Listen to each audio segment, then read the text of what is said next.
pense qu'on va pouvoir accueillir Pauline Mazier. Merci Pauline.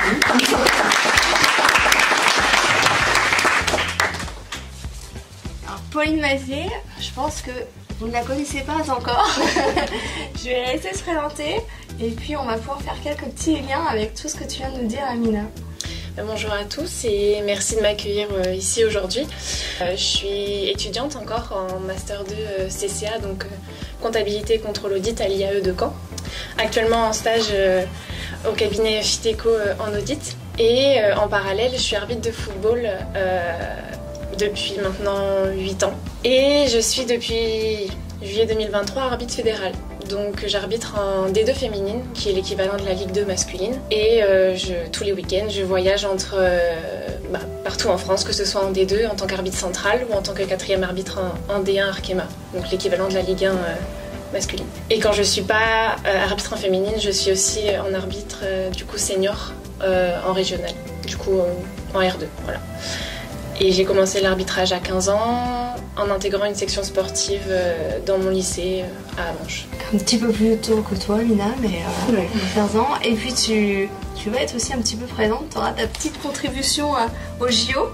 Tout à fait, j'ai été sélectionnée pour porter la flamme olympique dans la Manche le 31 mai. Et j'ai appris depuis peu que on m'a aussi proposé d'intervenir en tant que référente de liaison pour les arbitres pendant les JO, donc les arbitres de football. Voilà.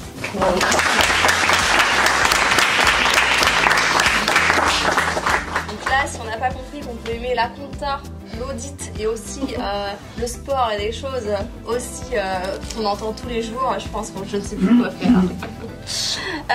Qu'est-ce qui t'inspire le parcours d'Amina, Pauline? Et c'est très appréciable, très enrichissant puisque ça permet de voir ce qui se passe aussi dans d'autres sports. Et le fait d'avoir aussi une femme qui puisse être à ce niveau et pouvoir le montrer, c'est aussi montrer que la femme peut aussi être à ce niveau-là.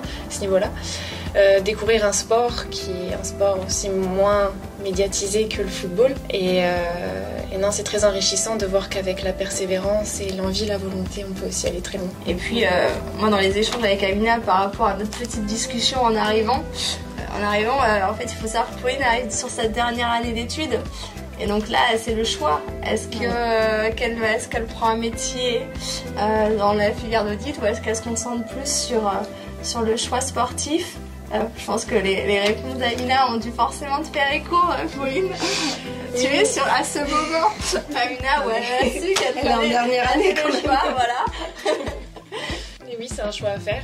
Après, en tant qu'arbitre, c'est aussi différent qu'en tant que joueuse. C'est pas le même poste et puis c'est pas la même chose. On peut être médaillé, mais on va être médaillé dans l'ombre, en fait, finalement. Mais il y a aussi de belles choses à faire. Après, à voir pour le moment les opportunités qui viendront, que ce soit professionnel ou au niveau du sport. Mais pour l'instant, mon choix est encore de faire les deux. Et puis arbitre, tu peux, admettons, prendre une pause de quelques temps et revenir après. C'est pas, y a pas l'âge ou il y a pas la forme qui fait que. C'est vrai que c'est différent. Après, il y a quand même vaut mieux pas s'arrêter.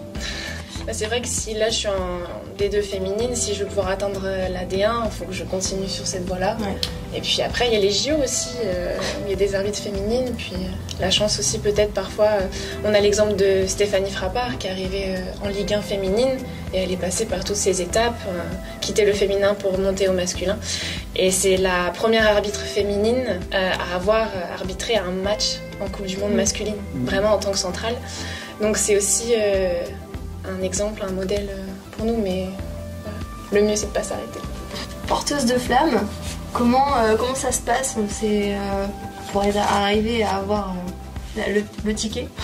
Eh bien, il faut savoir que c'est même pas une candidature. Donc c'est le département de la Manche qui m'a sélectionnée. Donc ils se sont probablement réunis pour sélectionner des noms qui ont ensuite été portés au comité olympique, qui ont validé ou non les noms. Et ensuite, alors je sais que c'est le 31 mai, mais je ne sais pas dans quelle ville je porterai la flamme. Ça va de Cherbourg au Mont-Saint-Michel, dans la Manche. Et pour l'instant, je le saurai que que dans un mois. Et en termes de préparation pour porter la flamme, Alors, est-ce qu'il faut un régime sec ça va pas être la même chose qu'Amina puisque c'est seulement sur 200 mètres à une allure de 4 km/h. Donc ça va.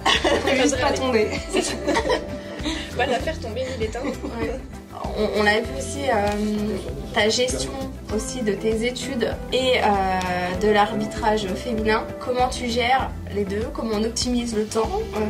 Quelles compétences on développe? J'allie études et le sport depuis du coup que j'ai commencé, depuis mes 15 ans. Parce qu'il faut savoir qu'au lycée, j'avais 10 heures en plus d'un lycéen lambda, sans option.